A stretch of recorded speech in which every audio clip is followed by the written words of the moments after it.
this next recipe, the bread is used as a binding agent. Yes, binding agent. Instead of using eggs to put the vegetables together, here I'm using bread. Now I have used a couple of vegetables like cauliflower, peas, potatoes, beetroot and cabbage. I have baked them, or you can steam cook it and make a nice puree of it. Don't use the food processor to make this puree. And the beetroot. And what I'm going to be making today is cutlet. Cutlet is my favorite dish. There's a restaurant in Pune, the city where I grew up in the western part of India, where they make the best cutlets that I've ever eaten. And when I was there in India recently, I went up to the chef and asked him the recipe. And so here is the very authentic cutlets from Vaishali Hotel in Pune. And to this baked vegetables, I add some ginger. This is chopped ginger or grated ginger. Some green chilies.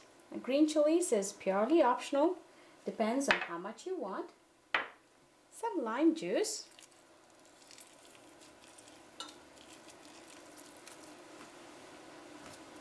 And some salt.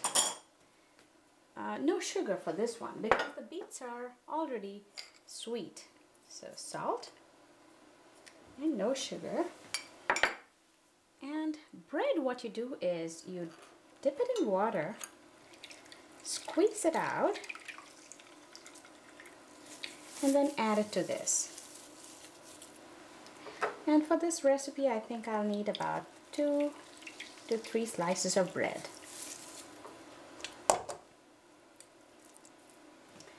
And yes, you have to do it with your hand. It doesn't come out very good if you use the egg masher or the food processor.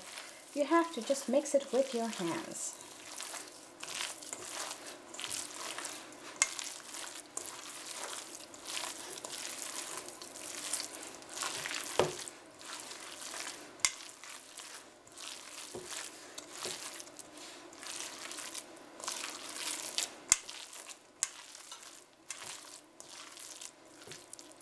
And then make it into an oval shape. Now cutlets are never round.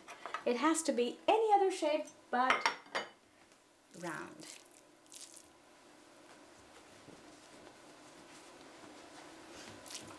In fact, when I first came to this country, my friend had these cutlets, and I said, "Oh, nice cutlets."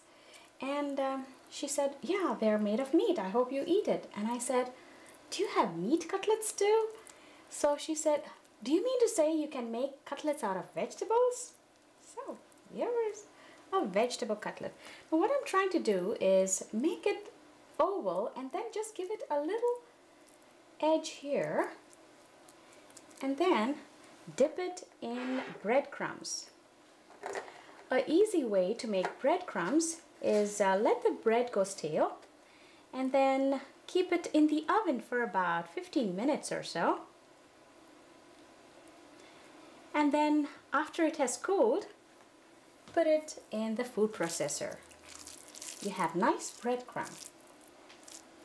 Now this recipe, you can make it a little richer too. You can dip it in a batter of flour and water, or if you like, you can dip it in egg white and then dip it in this breadcrumbs. But I found this is an easier way and tastes good. So here's a little different variation of the cutlet.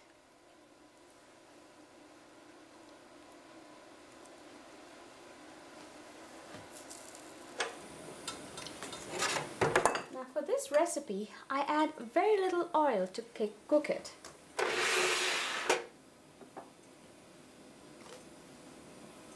Just maybe a drop or so. 3 drops.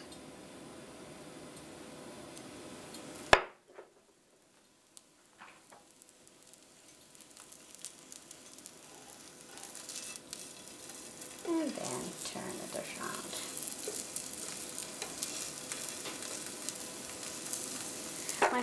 tells me these resemble pork chops. So if you have a vegetarian person in your family and if you're making pork chops, then I guess this is a great alternative.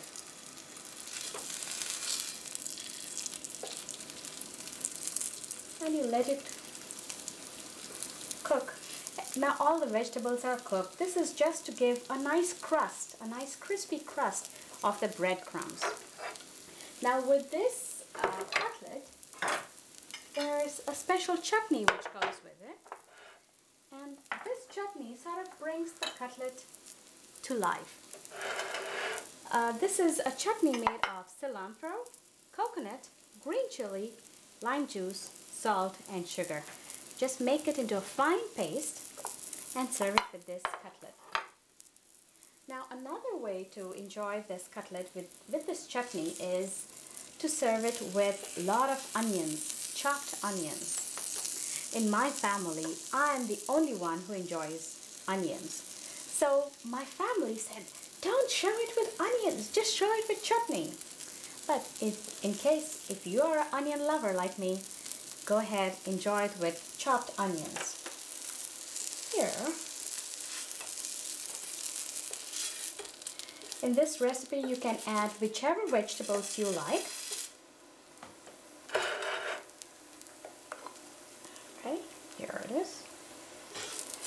But there are two vegetables which are a must for this recipe, and that is potatoes and beets. So here you have a very simple recipe where bread acts as a binding agent, binds the vegetable together and makes this very delicious cutlets. Try it next time when you have lots of vegetables remaining in your fridge and some stale bread lying around.